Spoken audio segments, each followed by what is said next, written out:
Continuing on from our prior videos for shielded metal arc welding electrodes, our final digit, coding current penetration manipulation. Prior video was coding.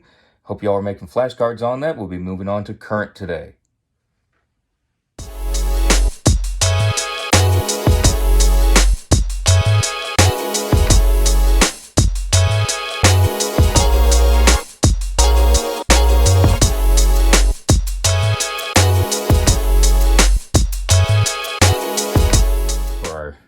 Zero, such as our example 6010, we can only use this in DC positive.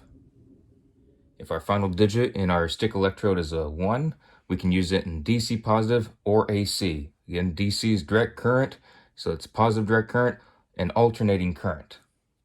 If our final digit in our stick electrode number is a 2, it is only to be used in DC negative and AC. If our stick electrode ends in the digit 3, we can use it in DC positive, DC negative, or AC. So we can use this on any current on our welding machine. We have positive direct current, negative direct current, and alternating current. If our final number is a 4 on our stick electrode, we can be in DC positive, DC negative, or AC. If our stick electrode number ends in the digit 5, we can only use it in DC positive. If our SMAW electrode ends in the digit 6, we will be able to use DC positive and AC. If our final digit on our electrode is a 7, we can use any of our currents. We can use DC positive, DC negative, or AC.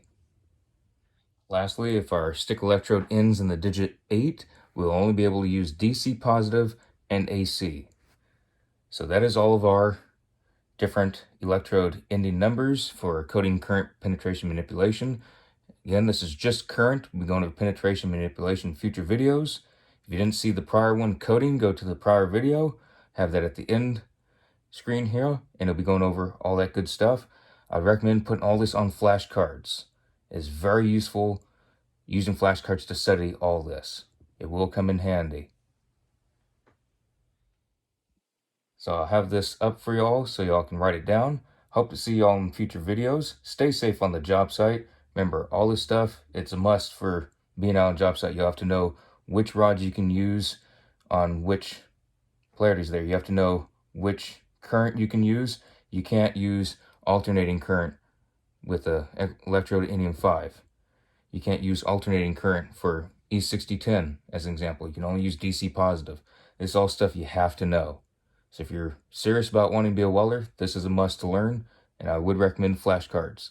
So stay safe on the job site, y'all. I'll see y'all in future videos. Have a good one.